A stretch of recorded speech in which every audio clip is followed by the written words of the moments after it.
Hello everyone. Good morning, good afternoon, and good evening. So nice to see many of you from different countries and different time zones. Professor Regina, would you like to start, please? Absolutely. Thank you.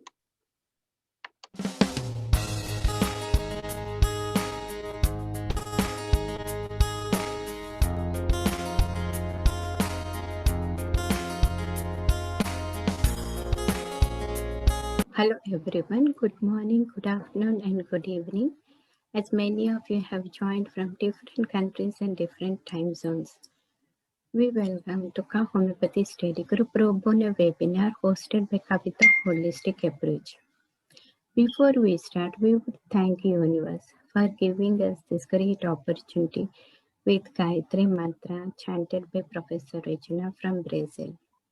I would like to take the privilege to say that our Ka Homeopathy Study Group is very unique homeopathy pro bono study group from the United States of America, which formed to unite world-renowned practitioners throughout the globe. Ka's mission and vision are very unique to inspire young homeopaths, mentor, provide excellence for educational purposes using holistic approaches via webinars, which provide professional continuing educational homeopathic credits for practitioners, which follow the principles of classical homeopathy. And we invite speakers for accredited webinars. We value and treasure the human collective as our honorable peers. We provide merit certificate for spreading the light of homeopathy worldwide while celebrating stage 4 cancer survivors through our inspirational book talks. These webinars are for educational purposes only and see expert homeopath for treatment. This is Kavita Kokunur, board certified homeopath from Michigan, USA, president and CEO of Kavita Holistic Approach, founder and director of Homeopathy Study Group. I am outreach coordinator of CHC PR committee, encouraging homeopaths to become CHC certified. I am member of Kevin Friendly Foundation, a non-profit organization that helps to serve poor people in greater needs in India.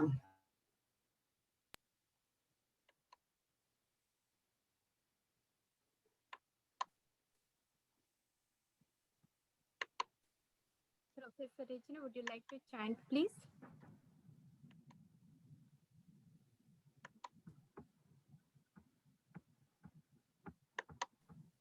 Yes. Thank you for the opportunity.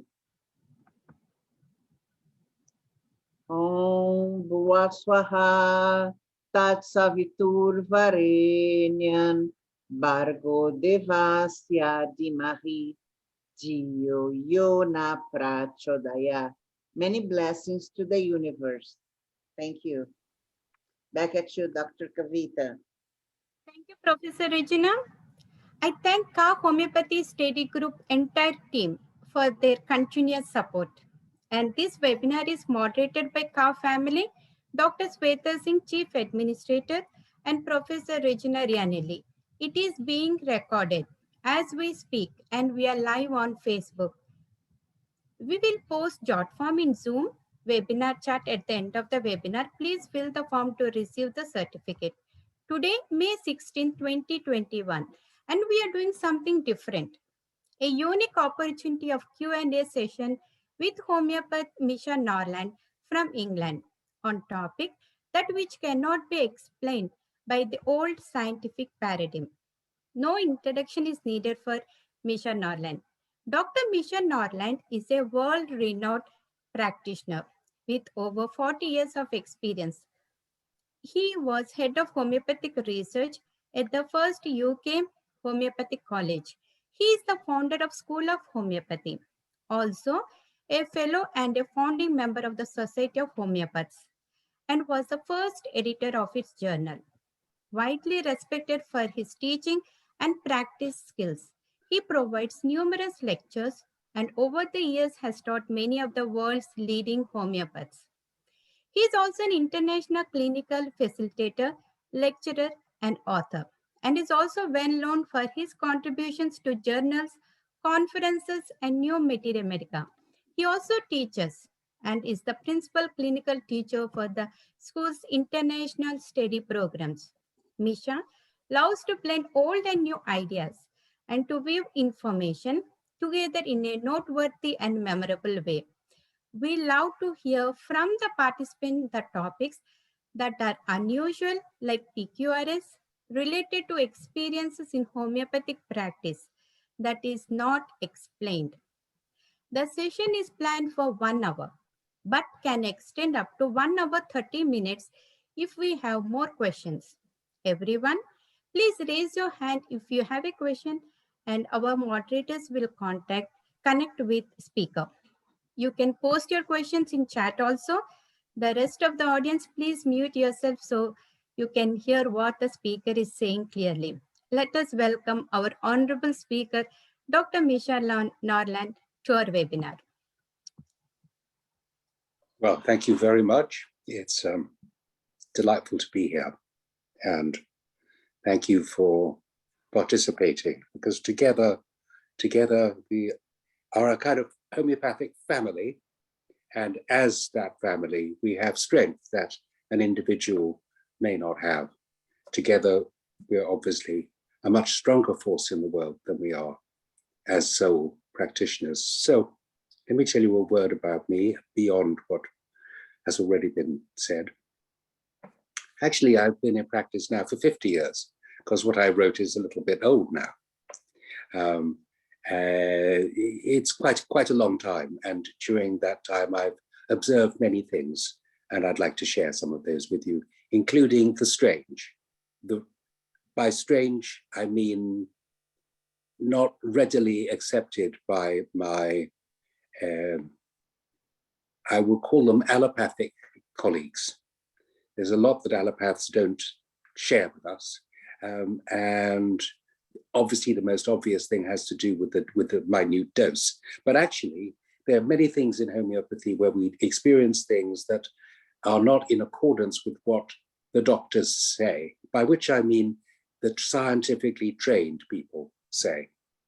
If we look amongst other fields of endeavor, other things that human beings do, we'll find huge agreement, I have no doubt. It's just that science rules some things out. And I want to challenge some of those things specifically. And I wondered whether perhaps we could talk about that, focus in on that a little bit. But there is a but. Before we do, there will be some questions you've already asked, which may be personal questions to do with your own practice. And I would like to address those first to clear the decks, as it were. And I have one of those questions in front of me, and I would like to honor the questioner by reading out the question. So basically it says, it's a series of 6 statements that relate one to the other. So the first is, some people claim to be extremely sensitive to any and all remedies, to the extent that according to them, they begin proving the remedies even when they take just 1 dose of the lowest potency.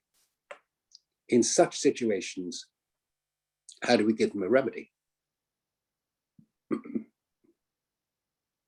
Now, my experience with treating people is that this kind of sensitivity that leads to a proving, as it were, of the medicine on 1 dose is actually quite rare.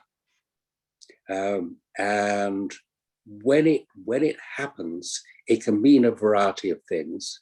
One of which is that your remedy was absolutely spot on, their simillimum, exactly the right remedy for them, not just their situation right now, but probably them, their constitutional remedy. This creates a tremendous susceptibility. If you could put it like this, the frequency of the medicine, the frequency of the disturbance match perfectly, and because they match, they increase amplitude, and everything becomes bigger than it was before. And it isn't actually approving of the medicine, it's approving of themselves. And we could call it, if we wanted to change the language slightly, we could say that this was an aggravation before the cure. And those of us who've been in a practice for a while know that this happens quite regularly over a period of time as healing is progressing. For it to happen with a low potency, with the one first remedy you ever give to the potency to the patient, is, you could say, extremely good luck. It could also be that this person is one of those unusual individuals who prove everything. That also happens. There are some people who actually, their susceptibility is open to all influences. And personally, their life is hell. To be that sensitive means like you're walking around without a skin. And they're the most difficult patients to treat. And fortunately, as I say, you won't have them very often. But the questioner now goes on. She says, is it okay to insist that they take the remedy without knowing what the remedy's name is, so they do not read about the remedy and begin to imagine that they are proving it? Okay, so now we've stepped into a different territory. This is the territory of the questioning of this person. You know, how do they deal with these people that are coming up for them? And it goes on to say, when a person comes across as a classical hypochondriac who considers each and every twist and turn in his or her health to be a major illness and demands constant attention, how to deal with them? What are some generally accredited and polite ways of telling them to chill and not take themselves so seriously?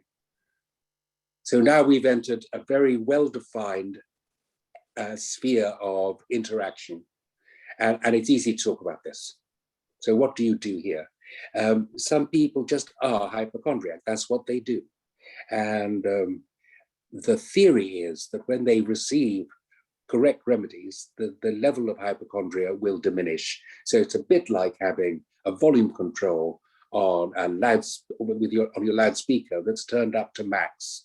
And as you prescribe remedies, slowly the volume goes down and they become less and less hypochondriacal. So you could say that it's up to you to find some good remedies. And still, there are some patients who stay hypochondriac. It is as though they were addicted to their suffering. And Kent would have been quite clear about it, James Tyler Kent. He would have described such people as being incurable. You know, there's nothing you can do if you try your very best and it just continues. So can you tell them to take a more chill attitude towards themselves and not take themselves so seriously? Well, that's difficult because it's probably been a lifetime's habit and your remedy hasn't changed it. So at this point, you are permitted to tell them that you feel that you're not helping them, basically. It's no point telling them it's their fault. You can just say, we've been trying and we've not been succeeding. Maybe you should look somewhere else. Yeah, that happens. As I say, I've been practicing for a fair old while, and occasionally that happens. Not very often. I'm going to read you another question here. In taking cases via Zoom, so this is the same questioner, but it's another part of the question. In taking cases via Zoom, when a patient insists on buying their own remedy, and I have reasons to suspect that they're playing a game, saying they're proving the remedy, but in fact, they may not even have taken one single dose, what is the best way to proceed? Is such a suspicion enough to drop the patient and ask them to look for another practitioner? And I would say yes. If that's the way you feel about your patient, it's probably a good idea to part company. Yeah, good plan. And what you have to do, of course, is suggest somebody else they can go to rather than put them in a vacuum. Say, well, I can't be doing this. You can say that very politely. Another question, and I've certainly come across this one. Some people do not want to take a nosode. Say, for example, carcinosin, though it is highly indicated based on familiar, ancestral, and personal history. They believe carcinosin might give them cancer symptoms. Their utter and deep-seated ignorance cannot be remedied by a quick and brief lecture about nosodes. and how they do not give you any disease. What you do in these situations? Yeah, well, that's a tricky one. You talk to them, basically. And I think you might have to be prepared to talk to them in some depth. Once again, my experience of long-term patients who one sees over months and years, is that education is a very large part of what you do. And education is not just about telling them the rules of homeopathy. It's actually getting them to sink into a habit of self-reflection. It means you have to look at yourself, basically. And people they're not schooled at doing this, and many don't like to do it, but it's worth the effort. Get them to look into the mirror and see who they are and how it is that they're coming across to others based on what they see. Because other people will see what they see if they're looking, and they'll get a lot of education about it and develop as, you know, the soul inside will develop, not just the intellectual faculty. A lot of education, and it doesn't matter how you get there. There'll be some kind of resistance, like this one. I'm not going to take carcinosin, and you just examine that. Well, actually, what is it that you're afraid of? In this case, they'll be afraid of an unpleasant progress to death. But what's the problem with death? I mean, why be afraid of dying? What is it you're actually afraid of? What does it mean? It's worth examining this. Regina, I can see you in my little postage stamp view is there.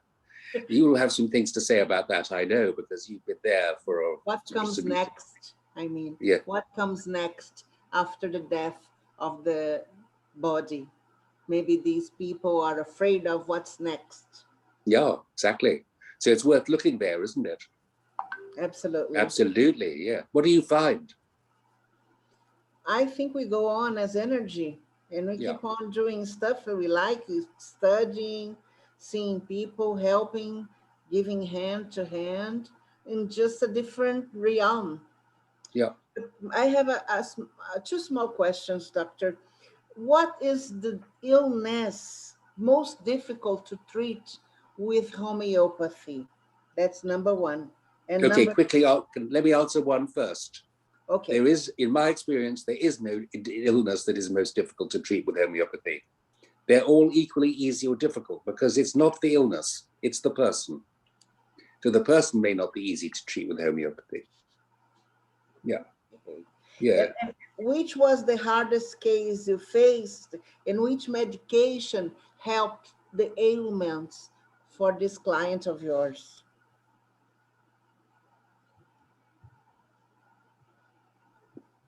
I don't know how to answer your question. Sorry. I haven't, in other words, I don't have a case that pops up into my mind as an example of this. But all I would say is it could be any medicine. The medicine doesn't matter. It's not medicine specific. What's specific is the individual that you're in a relationship with. It's always that. It's how do you and they work together in order to uncover what needs to be uncovered, reveals what needs to be revealed, and then you can find a remedy for it. It's never for the disease, and it's not about the remedy. It's about the matching. It's about this is like that. So yeah. And I have plenty of cases where that never happened, of course.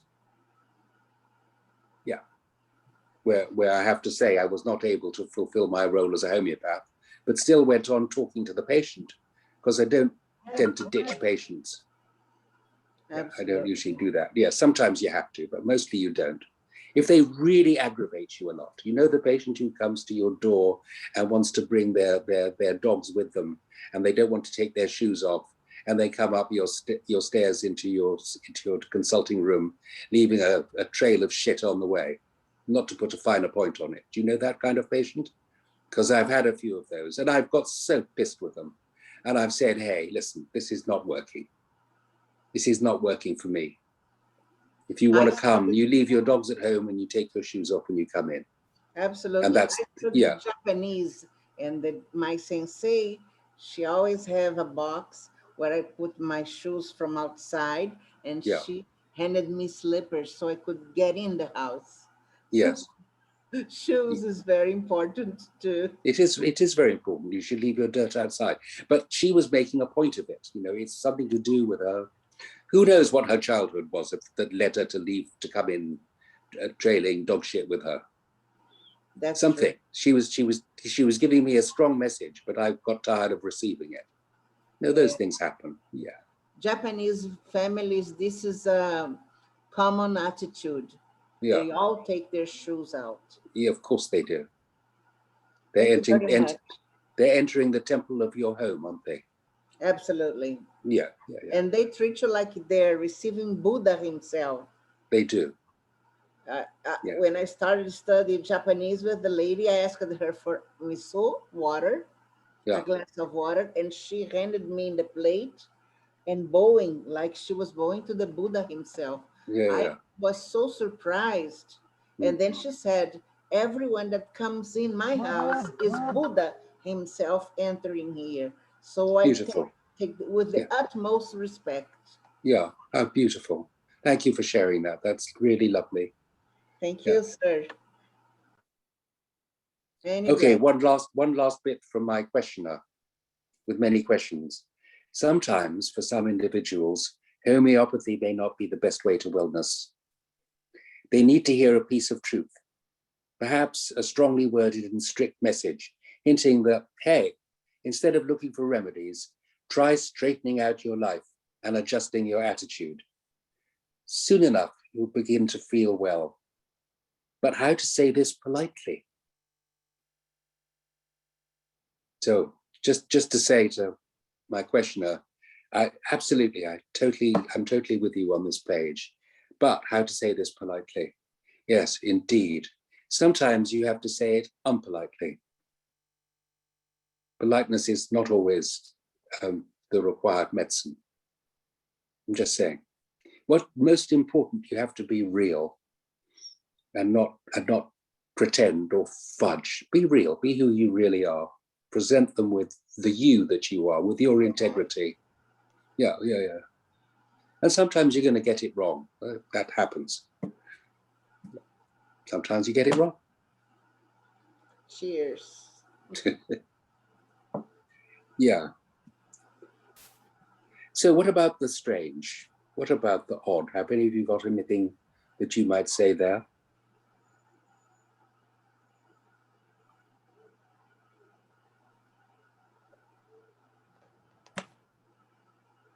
Misha, would you like to take some questions? Even I have one.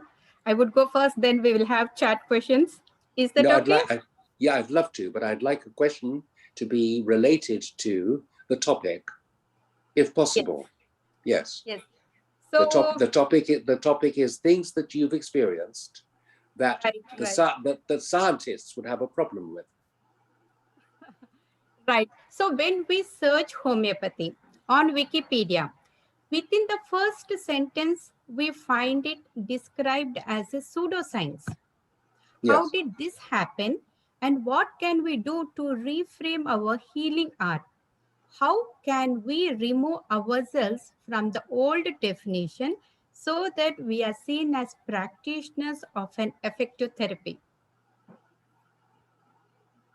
Yeah, well, there's a question.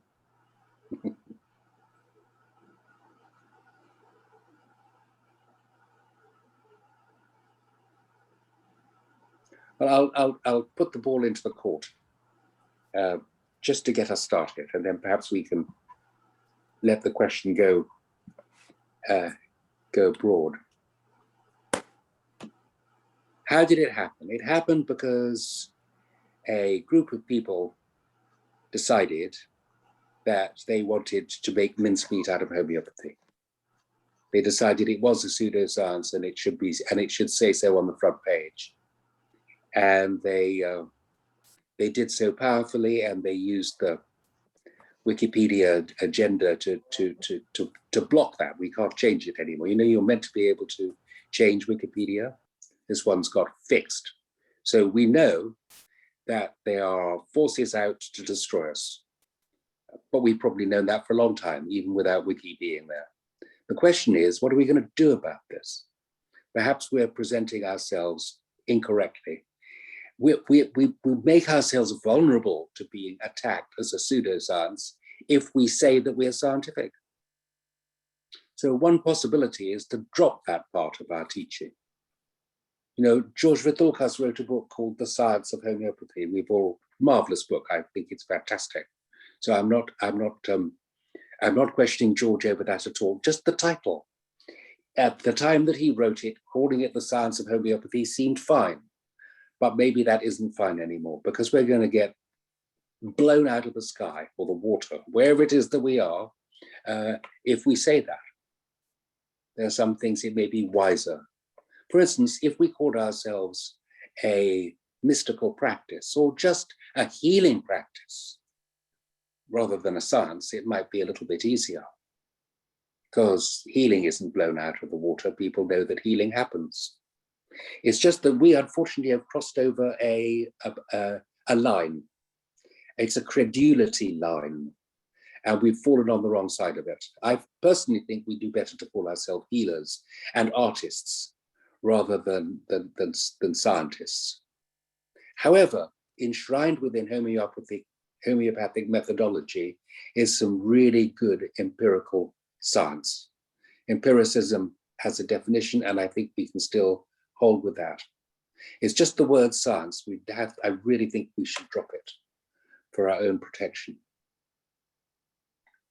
So this is why I was interested in looking at those things that we've experienced that will not, that jar with the so-called scientific paradigm, where people say, but that isn't scientific, that can't be. The problem there is that a shutter comes down and people say it can't be so because it doesn't comply with scientific rigor. It can't be true. And thus they screen it out. That I would describe as very bad science, actually. It's exactly what you're not meant to do. If you can't explain it, you should be jumping up and down because now you have a project, which is try to explain it. But first you have to see that there's something there that you need to explain. So that's why I'm saying, perhaps you have experiences of things like that. And if you do, share them. Thank you, Dr. Misha. Would you like to take questions, Dr. Sweta? Many of them have raised their hands and questions. That's wonderful. Let's go. There's one question from Dr. Jaren. What is your opinion on vaccinations, vaccines in general, and also for COVID? No, this is not the subject. This is another subject. Can we let that one go, please? I don't want to talk about vaccines. I'll just tell you a story about vaccines. There came a point when the community, this is in the UK, the community in the UK decided, this is the non-doctor homeopathic community, decided that that the times were more accepting than they had been, that the time was right to put our heads above the parapet and to risk being shot at. And we wrote a pamphlet about vaccinations, one of the first things we did. From a homeopathic point of view, we felt that vaccinations were not an approach that we would advise. Not that they didn't work, but that they did work and that they had consequences that were to be guarded against. Okay, the consequences are not in the immediate, they are in the future. Vaccinate now, you don't get the disease, but later you get chronic diseases instead. So the payoff is there. So that's basically what we said. And we were told in no uncertain terms by our friends amongst the allopaths that we should take this down and remove this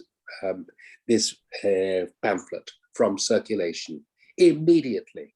Because if we didn't, the full force of antagonism would explode in our faces. And we listened, took it down. So I think that still holds. And with COVID vaccination, it's the most obvious situation because everybody across the world wants to be COVID vaccinated with a few exceptions, but most people want it. So if we start saying vaccinations are dangerous, just imagine what will happen to us. So I suggest that we keep our mouths shut being silent is the wise thing to do in this instant. So I don't want to say any more about vaccinations than what I have just said, if that's all right with you. So Okay, and it's, yes. I'd like to please. take, I'd like to take it's not even a question. I'd like to take a statement or some words. I'd like to hear some words from somebody who can address the question of that which cannot be explained by scientific thinking. Yeah. Dr. Hira has raised Sweta, his hand. Yes, Dr. ma'am. Hira, would you like to unmute and speak, please?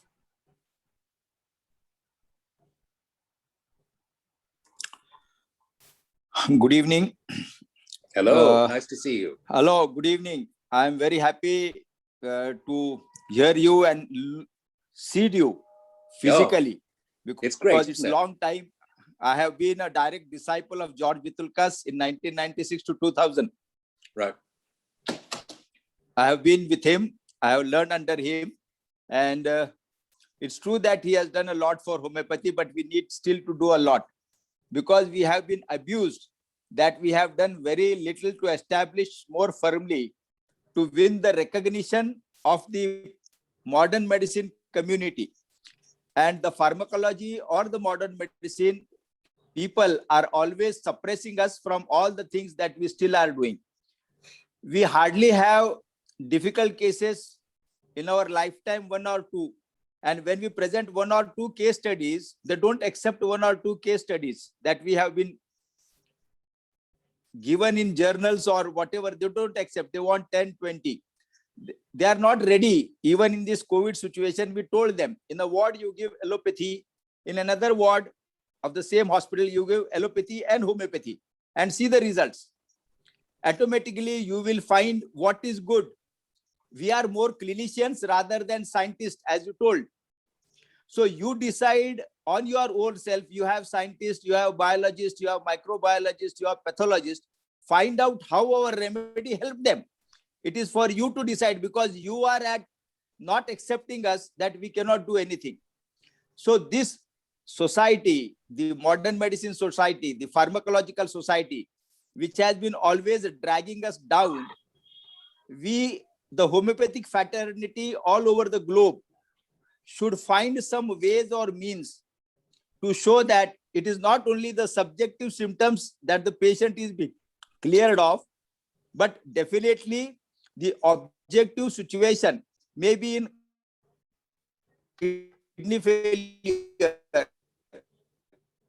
maybe cystic kidney disease, in sterility, when they and our medicines make them pregnant. How did it work? We don't know. We are clinicians, but you are there to help us and find out what is there. So this is the big issue that last 40 years I have been trying to, it's my 40 years of practice, and I have been facing this issue, though many are my clients also, but yet they take medicine for themselves, but they don't send their clients to us. It may be an ENT problem, chronic discharge from the ears, otorrhea, that goes away. We know that very well. There are a lot of, any complaint from head to toe, homeopathy can treat. It may be of gynecology, it may be of ENT, recurrent tonsillitis, all this can go. But how to prove that this is there? There is any scientific model that we should develop, which will make us more strong, more firm, and more dictatorial. We have to be now dictators in our pathy. That is what I mean. And can we do something for that? This is my question. Okay. Thank you. No, it's a great question. Yeah, it's not exactly, it's a slightly off the point I was hoping for, but never mind. It's a great question. And it's so real for us. It's so real for us. We have been trying for a long time, and we are constantly defeated in our purpose. And yeah, and I tell you my own personal opinion, it is that it's still worth trying for it. And situations where patients are sufficient in quantity. So I would suggest a country like India, it would be worth trying for some statistics. And I know that is happening. What I personally would argue for is something different, which is a slight redefinition. That's what I'm saying, really. If you put yourself in the firing line, you're going to get fired at. So how can we get ourselves out of the firing line and still stay true to our art? So same dilemma I'm facing as you're facing, same frustration as you're facing. And I'm just trying to take a slightly different angle on it because I've tried 50 years of one way and it hasn't really worked. I'm wondering if it might work another. And I just as a wee aside, some years ago, I made journeys to the US and to Canada quite regularly. For a period of about 10 years, I would go biannually. And I got to hear many of my colleagues in the States. And for them, one really good idea, I thought, was to turn homeopathy into a religion. Because you can't get attacked. And also you don't have to pay tax. And you don't have to pay tax. Also, all sorts of benefits. And actually, homeopathy is amazingly like a religion, sorry to say, but it is astonishingly like it. So it's just another twist. If we look at it from a different angle, perhaps we'll get something out of it that will allow us to continue working and not be so vulnerable. But I'm just asking you, really, give me some examples of things that you couldn't explain according to the scientific paradigm. Let's look at them. We can start off, okay. Can we find somebody else? Just for a minute. Have we got anybody else who can come forward?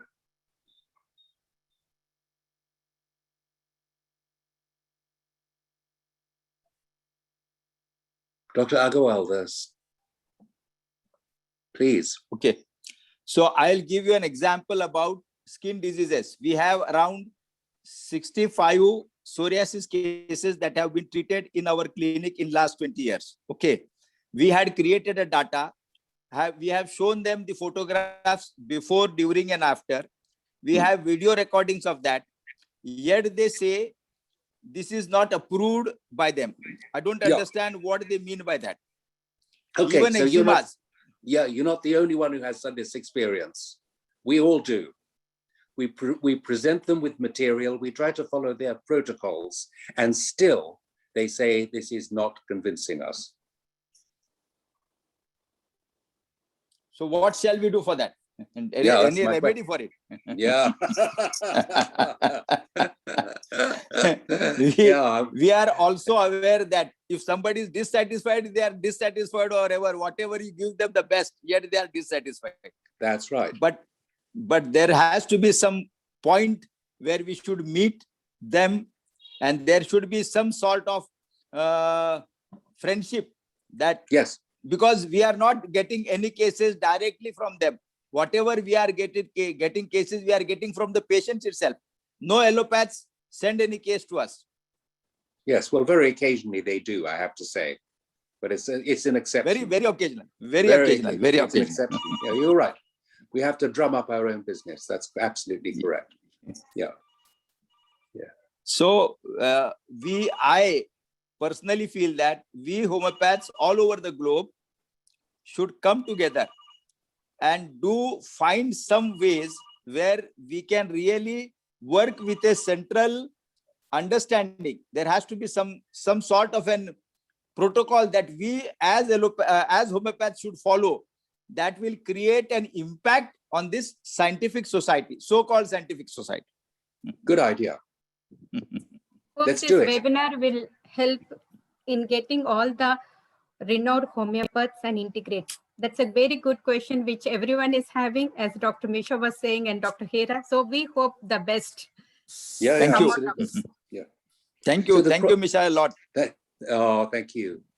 The real breaking point between acceptance and dismissal by the medical profession is, and scientific medical profession, is with regard to the minimal dose, isn't it?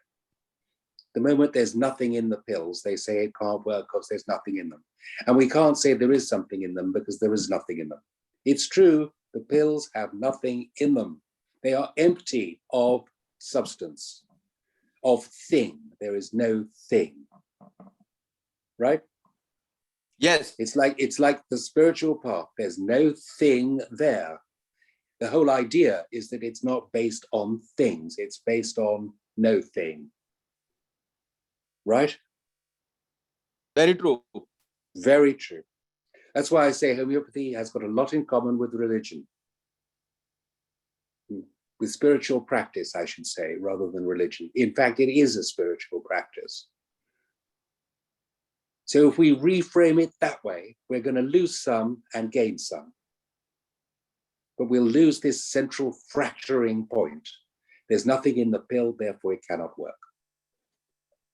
There is something that's happening though, because a great deal of communication doesn't involve things, it involves another way. So we could look at that, that's what I'm saying. So how many times, for instance, has your patient got better before the remedy hit their tongue? They had a consultation with you, yeah? It was They had that, yes. You say, I'll send you the remedy, for instance, the post will bring it, or I will get the pharmacy to send it to you, the post will bring it. And they put down the phone and they start having a response straight away. And it could be a healing aggravation. So it's not what they wanted. It's not wish fulfillment. They didn't want to get worse before they got better, but boy, they did. And the point is they hadn't taken the pill. So if you can show that as something that happens on a regular basis, you can start saying, it's not the pill that does it. It's discovering what it is that they need that does it.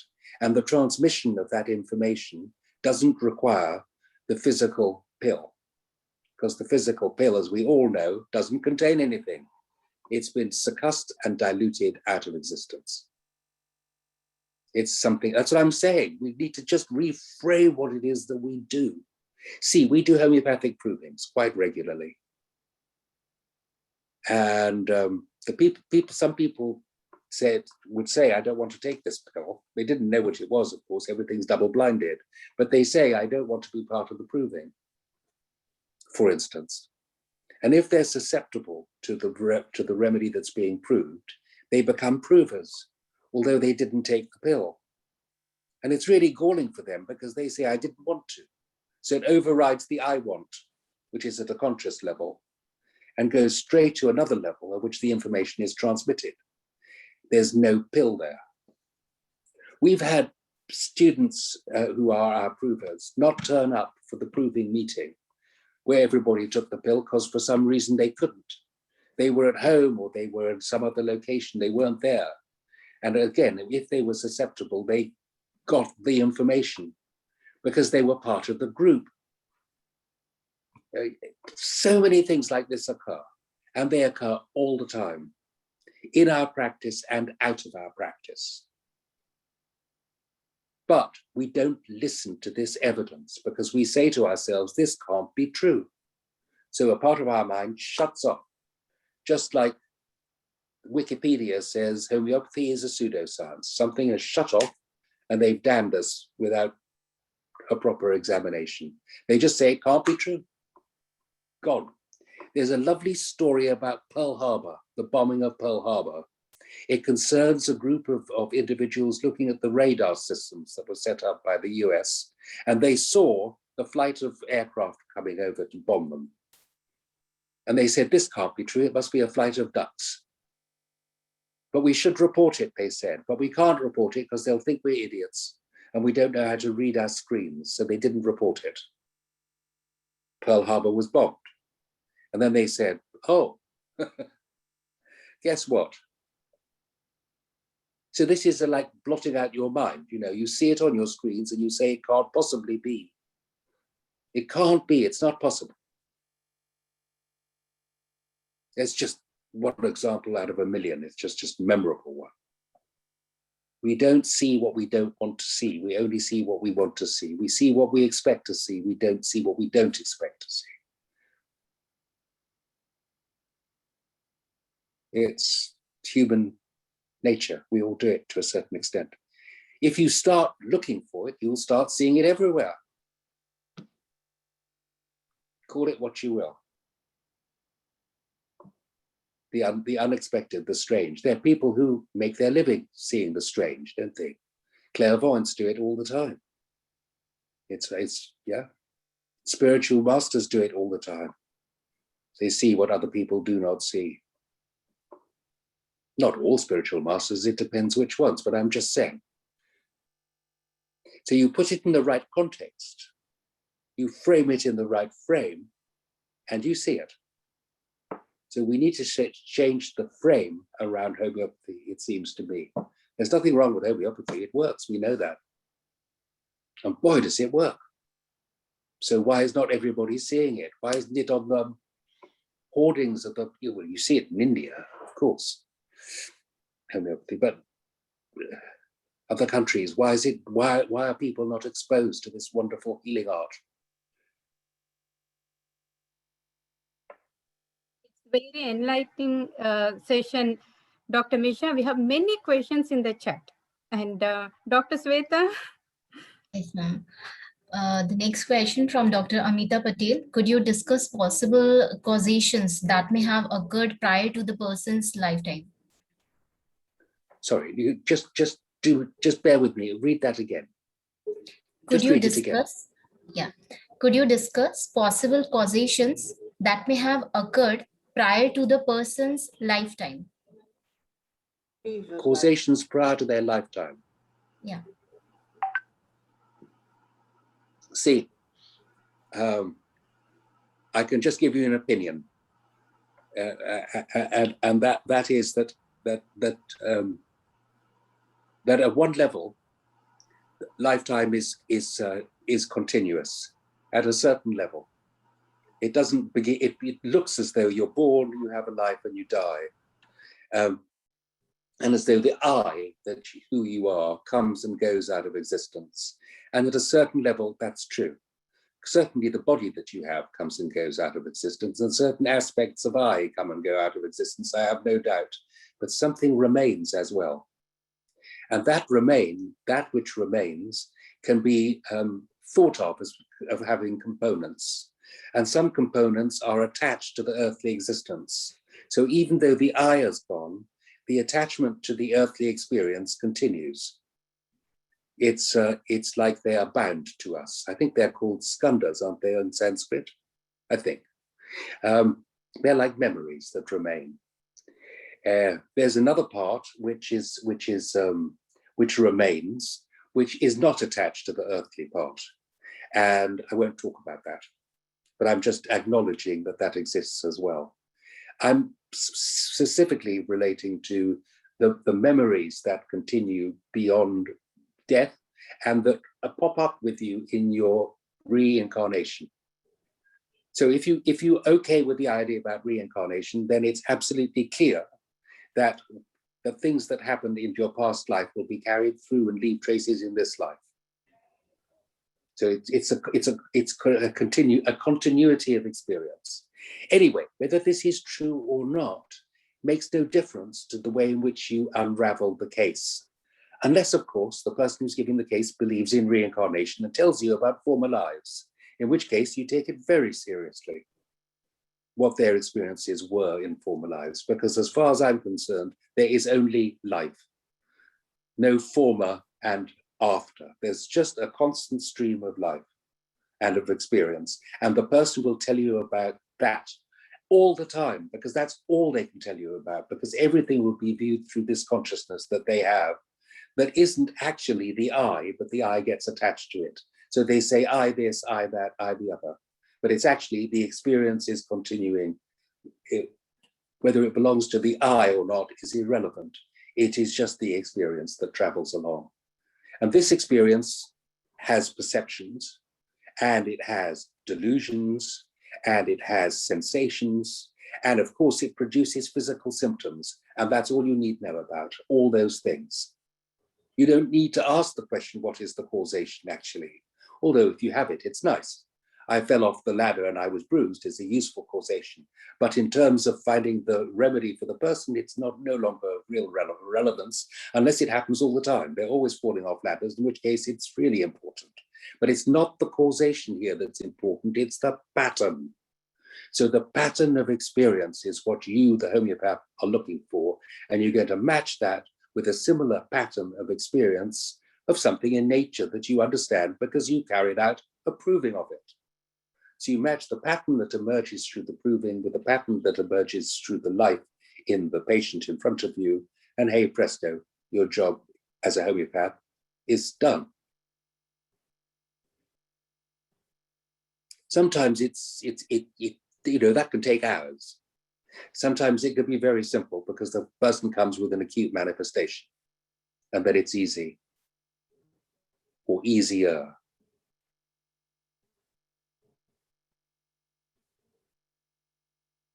And even that is not always the case. I'm going to return to COVID. I said I wouldn't, but I will. But I won't talk about vaccination. I'll just talk about COVID.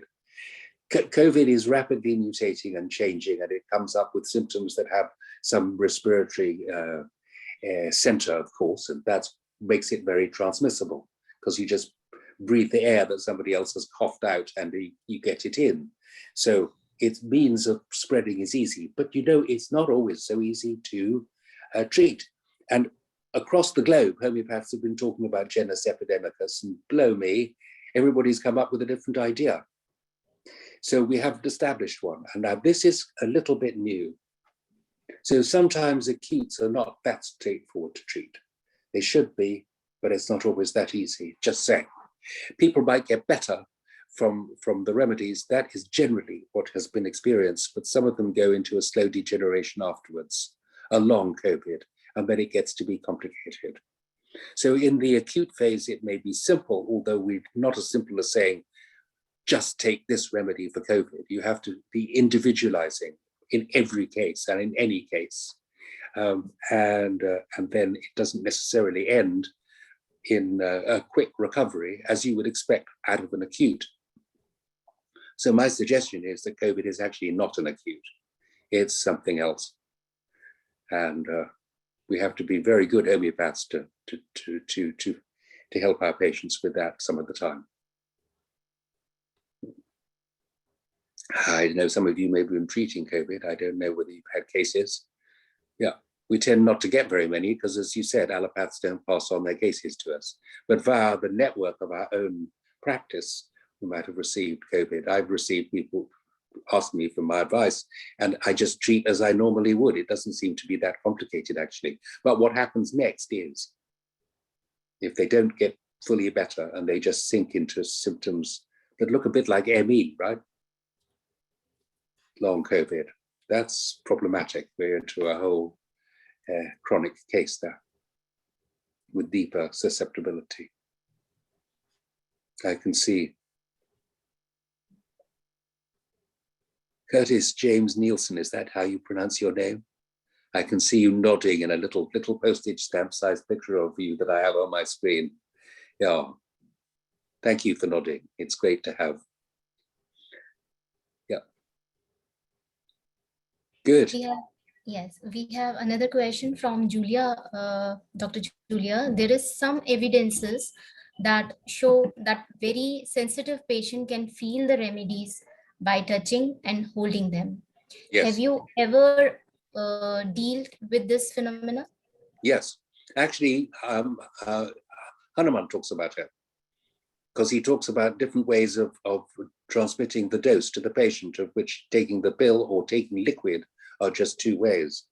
He also talks about olefaction, which means sniffing it and putting it in water, like putting it in your bath and stepping into the water and receiving it that way in the organ arm. So it has been noticed for some time that this is the case. I don't think I have very much more to say about it.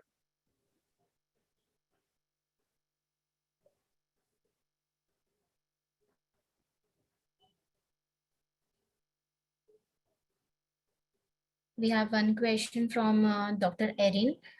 Are long COVIDs common? How long is a piece of string? What's common mean? I don't know how to answer the question because there will be some kind of percentage thing, but I don't know what it means. Percentage of population, is it common? It's common enough for us practitioners to have come across it.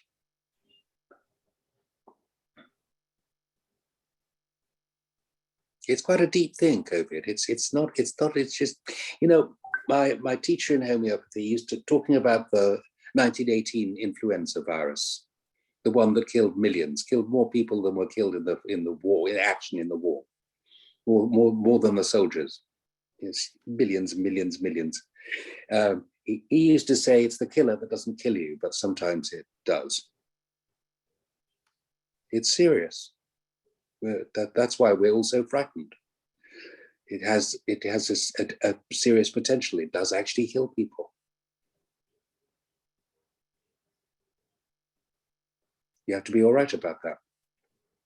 And if you're not all right about that, you're going to drive yourself crazy with a state of fear.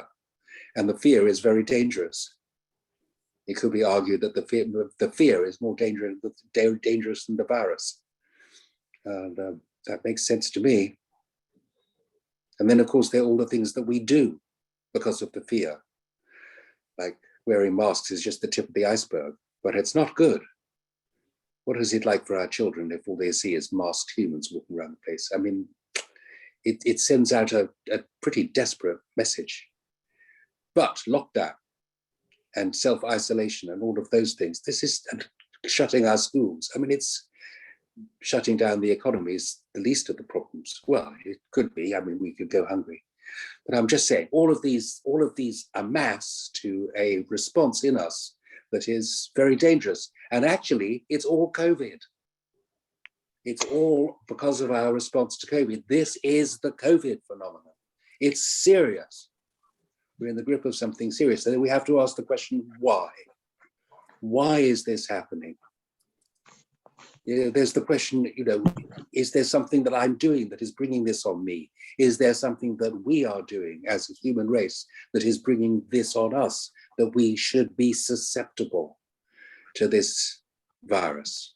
What is it telling us? And if we can see some lessons to be learned, what are we doing about it? Is vaccination the answer? Is mRNA the answer? Or is there something else we should be doing? Yeah, I leave that with you. Yeah. I'm sorry. We are at exactly 1 hour and it is very interesting. Many have so many questions, Dr. Misha. And someone raised their hand. I think it is Meredith. Please, would you like to unmute and speak?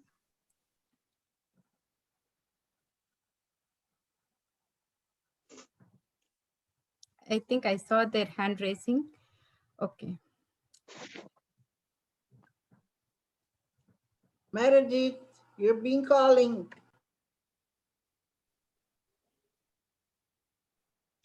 Then I see Professor Regina and a couple more questions in the chat. Can you hear me now? Yes. Hello? Yes. Okay, I'm sorry. I know I had to hit *6. I can see you. It'd be great if I could. Grateful for this conversation. I'm on the phone, so I'm sorry I wasn't able to get Zoom visibly today. But it's such a rich conversation. It's so important to homeopathy, and just some thoughts that I've had about science. My undergraduate's work is in the history of science. And I have felt for years we are on, of course, this paradigm shift, which regular medicine and science doesn't want to let go of, the Newtonian perspective. And I've been involved with trauma work in the last few years. And the thing about homeopathy, I think, that I've found with my patients is this never well since something happened, which what you're saying, it's like something was so indigestible. It really was kind of an overwhelming aspect. And it's how we respond to it that shows the pattern of the homeopathic remedy. But just that, I think there's a growing awareness of trauma and how it's a mind-body continuum. In fact, there's a lot of work I'm doing right now with mind-body syndrome, chronic pain, with how our mind has put the story together and then creates the symptoms in the body, but it's really what's their emotions and the thoughts that are creating it, and people are getting well. So I'm thinking that somehow I wonder if that could be a context that homeopathy could work within, that is an emerging science. It's not fully accepted because it's also that we're heading into a quantum realm, and we don't really know that yet. But really, homeopathy works that way. Yes, it really does. Thank you so much, Meredith. I and a group of fellow homeopaths are working on set up a group called Quintessence.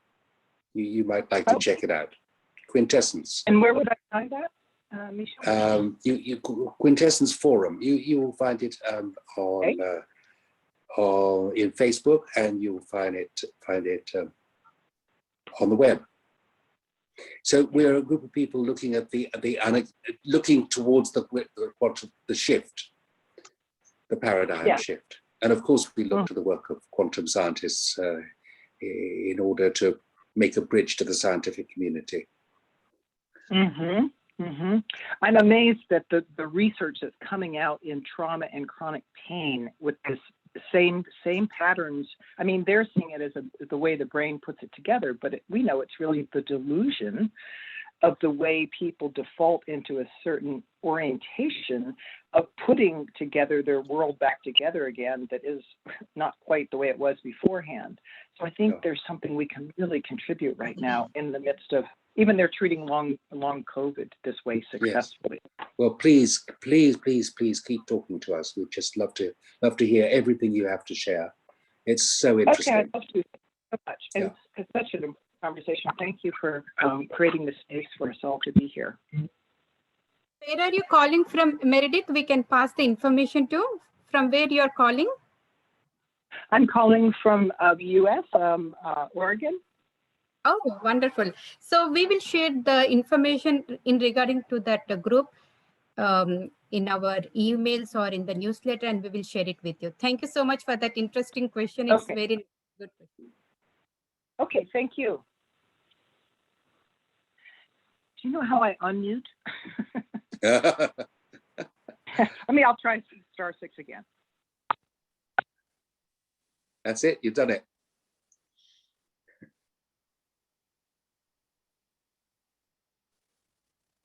Take more questions, Dr. Misha? Sure. Thank Happy you. to.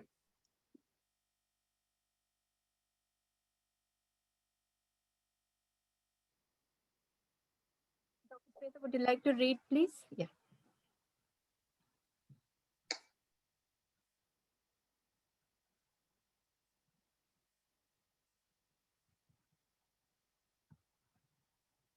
Can we have some more questions from the audience?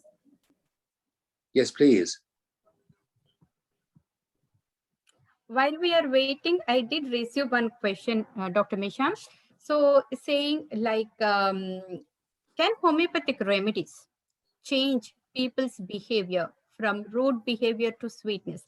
It's a question from unanimous participants. So just, do you have anything on that? Yeah, absolutely. Yeah, totally. Of course it can. Of course they can. That's one of the ways in which you know that they're working beautifully. Yeah, of course. And the people who live with the patient will say so as well. Of course, huge shifts can happen, should happen. If you're in pain and if you're in irritation and wound up, rudeness will occur. You can't help it. You get snappy. And the moment that goes, hey, the real person shines through. And the real person, you may not like the real person, that's true. What may be revealed is something that you personally don't like, but mostly it'll be softer,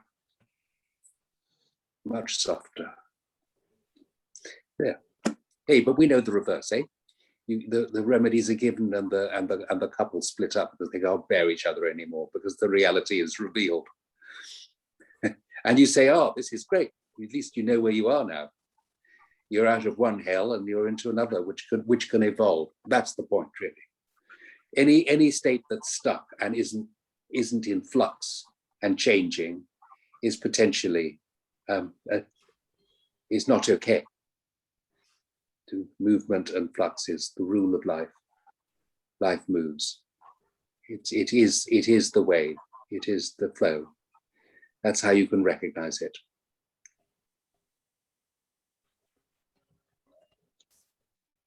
Yes. Aphorism 9. Just going to say, aphorism 9. Aphorism 9. Very beautiful. Do read it. Hanuman's organon, I mean. It's the only aphorism where he talks about health, because the whole book is about ill health and how to reverse ill health and turn it into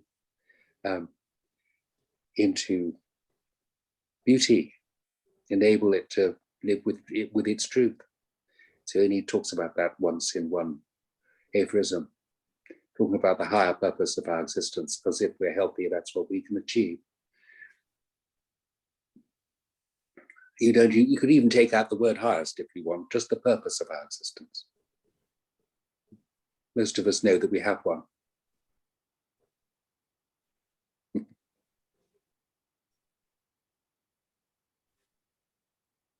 Hey, and if we're sick, we may not be able to achieve it, right? Actually, I would say Unmute yourself. She wanted, oh, yeah. she's Professor Rajna, I'm sorry, yeah, I'd love Dr. to, Misha, she's raising always her like hand. to hear what she has to say. Unmute, mute it. Yeah. Thank you. It's just a little thing. When we are treating people with depression, we have a formula for joy, and we give it once every Sunday. Just the drops is once a week. All the other formulas are daily, 3 times a day, but the joy comes once a week. And we have seen quite a memorable number of homeostasis in these clients. And we say, once a week, how come we the paradigm of this mind, of this person? But it does. So homeopathy is a blast. Thank you, Dr. Misha. It's so inspiring being with you and learning from you. Thank you very much. Thank you very much. You're inspiring too. Yes. I'm sure that we are a group of people with a great deal of inspiration. And just the fact that we get together like this means that it's shared, you know. This is the invisible, that which isn't in the pill. The information that is there, whatever you want to call it, is shared, and it makes us, it strengthens us all, like the joy pill once a week. It's a wonderful idea.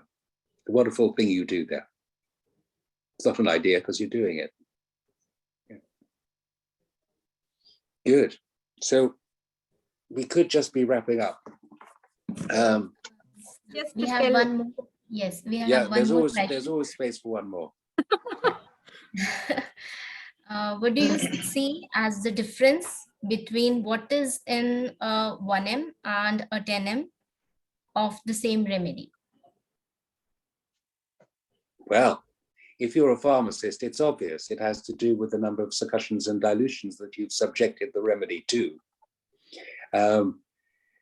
If you're working in the paradigm of there's nothing in the pills, then it may seem as though that explanation collapses. But I don't think it does at all. I think that's how the pharmacies make the pills. And the fact that it's done that way is I wouldn't like to eliminate it for one moment. I think it's wonderful. We're just saying that the remedy at a different potency has a slightly different effect upon the patient. And there is a dispute about what the differences are. Different homeopaths may have different models. And they apply their models to make the match with the patient more exact. And that's what's important. So whether it's made by pharmacy or made some other way, you know, there are remedies that can be made on various devices, radionic devices of one sort or another. Yeah, I'm sure that you must have used such things or know about them. Okay, so they are calibrated according to succussions and dilutions. That is a standard that we use, and we use it across the profession. We all do this. Whether we use boxes or not doesn't matter. We all use this methodology of potentization and numbers, and they are different. Okay, to be more precise about it, the higher the potency, I'm going to use the model as though it were something, okay? The model is as though something was there. So this one has got more kinetic energy because of the number of succussions is more, and less quantity of material because it's less and less of less and less, and it becomes less of nothing, but it's still less and less of it, the substance, and more of it, the energy. Energy goes up, substance goes down. So when does this happen in a patient? When does the energy go up and, as it were, the substance go down? Because you would be matching according to that, because the matching is the name of the game in homeopathy. So the energy goes up when the patient is more stressed. The more stressed, and they are fighting the stress, the more the energy goes up. It's about fighting it, actually. It's not the stress itself, it's the vigor with which the issue is being grappled with. It's actually, what is the vital force doing here? So if we're in the midst of a very acute, life-threatening disease, it wouldn't be sensible, would it, to try and match a low potency? It would make much more sense to match with a high potency.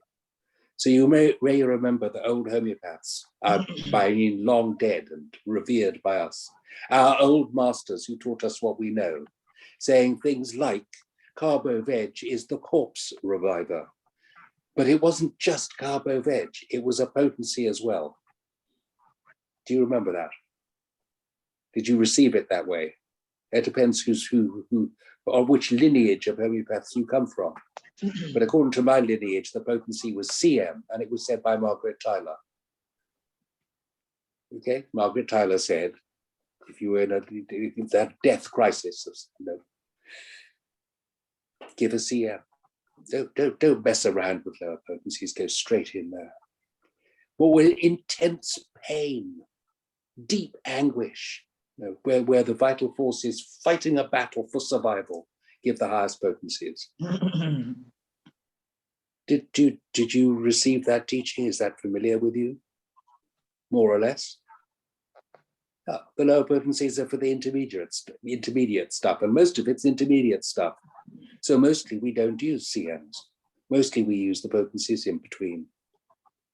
And hey, Hanuman himself rewrote the organon to the 6th edition for one purpose only, really. I mean, he put a few other things in there, but the main change is to introduce the profession to LM potencies, where he was saying start off with LM, which is actually a low potency, and increase it incrementally, the various ways in which that can be done, so that you treat the patient to the depth of their being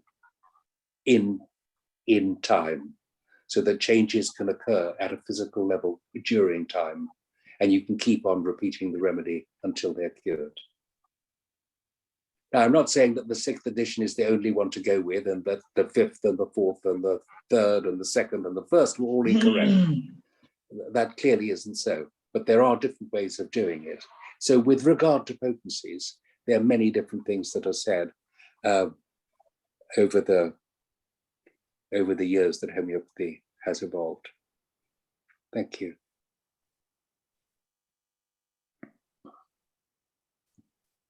Thank you so much, Dr. Misha. I know everyone wants to have many more questions, but we will bring you back. And it is such a nicely, it's wonderful to have you here, especially about the new paradigm everyone have enjoyed. And many congratulations at School of Homeopathy 40th year celebrations. That is wonderful.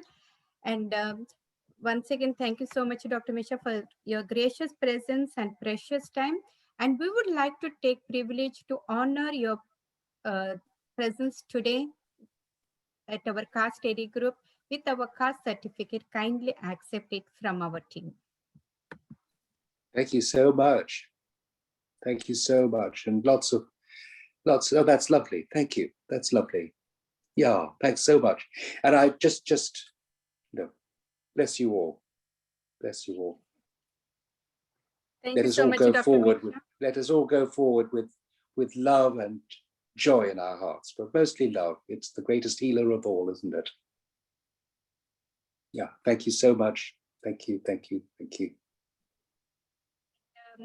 Before we announce the upcoming events, with your permission, Dr. Misha, we would like to hear from Dr. Sweta and Professor Regina. Would you like to say anything, please?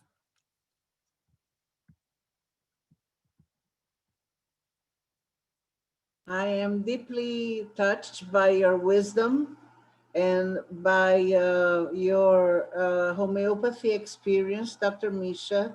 It has inspired me even more to be of service to society, pro bono, as I do homeopathy the last 20 years.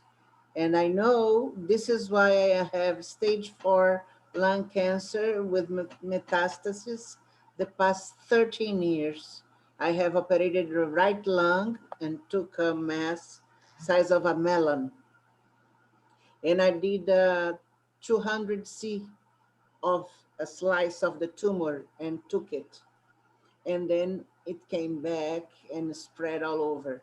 So I know my life has changed after the coma, that I was more empathic to people, and doing it for free to society gives me the chance to be of service.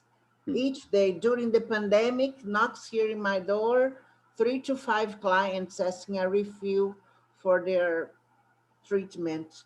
So even during pandemic times, we are always busy. I don't have time to be in bed and complaining by the cancer pains. And I recommend to anyone who is having a hard illness to deal with daily, look on the other side and hear more and see your surroundings to feel of use, either sharing soup or going to the orphans and read a book for a child every 15 days. You'll have a meaning of your life. And that turns the person into a more mellow person, more human, eye to eye, heart to heart. Thank you so much for your inspiring words. And thank you for yours. And thank you for yours. I'll keep you always in my heart and my mind. Absolutely. Thank you.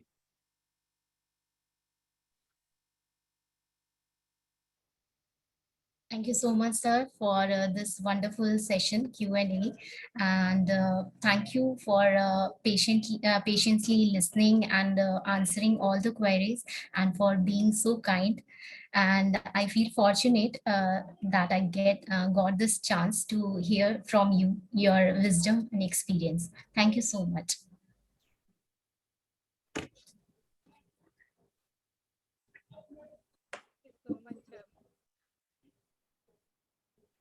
Dr. Sweta, and thank you so much, Dr. Misha, for the beautiful testimony you have given to us. Wonderful. It's a blessing, and it's an inspiring and for us. So we would like to announce the upcoming events.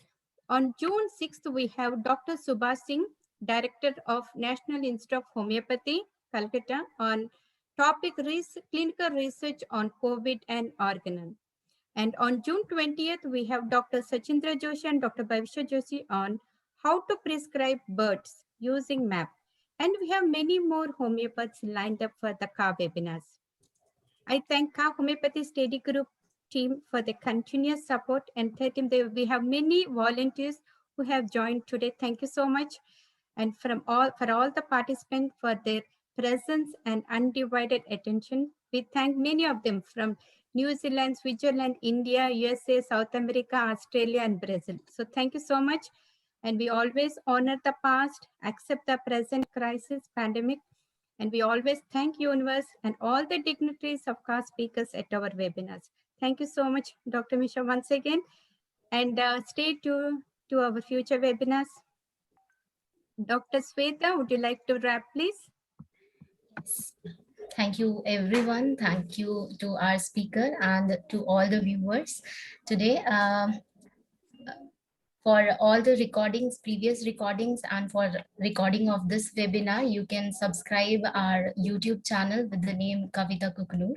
And you, for the future updates, for the information regarding future webinars, you can follow our social media platforms like Instagram, Facebook, Twitter, and LinkedIn with the name Ka Homeopathy Study Group. You can, for any queries, you can reach us and email us to kastudygroup@gmail.com. Thank you for your precious presence. Thank you. Cheers to everyone involved. All next time. Stay healthy and happy.